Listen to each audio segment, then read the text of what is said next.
ये खबर पारुल यूनिवर्सिटी द्वारा प्रस्तुत की गई है। तो ममता बनर्जी की तृणमूल कांग्रेस यानी टीएमसी में इन दिनों बड़ी बगावत चल रही है। ममता दीदी की पहले सत्ता गई, फिर विधायक गए, अब सांसद भी ममता का साथ छोड़ने लगे हैं। लेकिन इस टूट का सबसे बड़ा फायदा एनडीए को मिल रहा है। अभी एनडीए के पास लोकसभा 293 सांसद हैं, लेकिन टीएमसी के 20 सांसद अगर साथ आ गए तो आंकड़ा 300 के पार पहुंच सकता है। इस मौके का फायदा उठाकर बीजेपी सरकार जुलाई में शुरू होने वाले मानसून सत्र में परिसीमन बिल और महिला आरक्षण बिल पास कराने की कोशिश करेगी। ये बिल 2/3 बहुमत से पास होते हैं।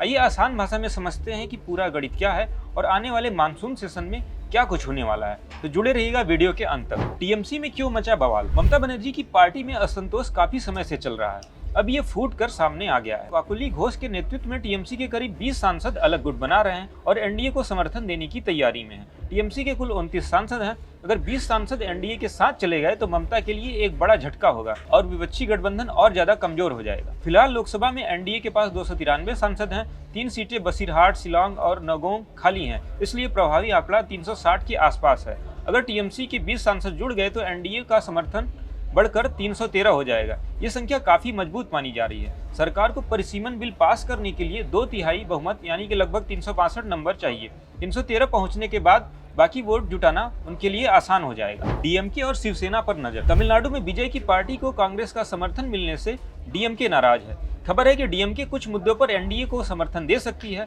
अगर डीएमके के 22 सांसद भी कुछ मुद्दों पर साथ आए तो आंकड़ा 335 तक पहुंच सकता है। उद्धव ठाकरे की शिवसेना के 9 सांसदों पर भी भाजपा की नजर है।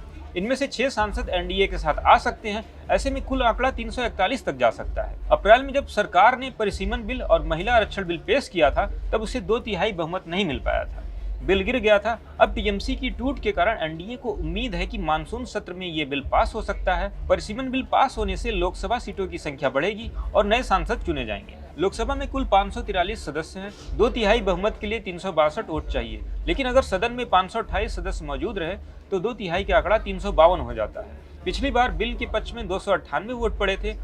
अब अगर 20 टीएमसी और 22 डीएमके और 6 शिवसेना के सांसद जुड़ गए तो आंकड़ा आसानी से 340-50 के पार पहुंच सकता है। बाकी छोटे दल, निर्दलीय और क्रॉस वोटिंग से बचा हुआ अंतर पूरा किया जा सकता है। राज्यसभा में 2/3 बहुमत के लिए 164 वोट चाहिए। एनडीए पहले से ही 150 के पार पहुंच चुका है। यहाँ भी बिल पास कराने में कोई बड़ी दिक्कत नहीं आने वाली है। ये टूट सिर्फ संख्या बढ़ाने तक सीमित नहीं है, इससे इंडिया गठबंधन और कमजोर हो सकता है। ममता बनर्जी की ताकत घट रही है, दूसरी तरफ एनडीए की पोजीशन संसद में अंदर और बाहर दोनों जगह मजबूत होती जा रही है। अगर 20 टीएमसी सांसद एनडीए के साथ चले गए तो विपक्ष की ताकत काफी हद तक कम हो जाएगी। मानसून सत्र में सरकार इन बिलों को पास कराने की पूरी कोशिश करेगी। अगर बिल पास हो गया तो देश में लोकसभा की सीटों का परिसीमन होगा, महिला आरक्षण भी लागू होने का रास्ता साफ हो जाएगा। अब बस ये देखना रह गया है कि टीएमसी में बगावत बढ़ती है या ममता इसे संभाल लेती है। ये नंबर बहुत दिलचस्प होने वाला है। दोस्तों, राजनीति में एक की कमजोरी दूसरे के लिए मौका बन जाती है। टीएमसी की आंतरिक लड़ाई एनडीए के लिए सोने पर सुहागा साबित हो रही है।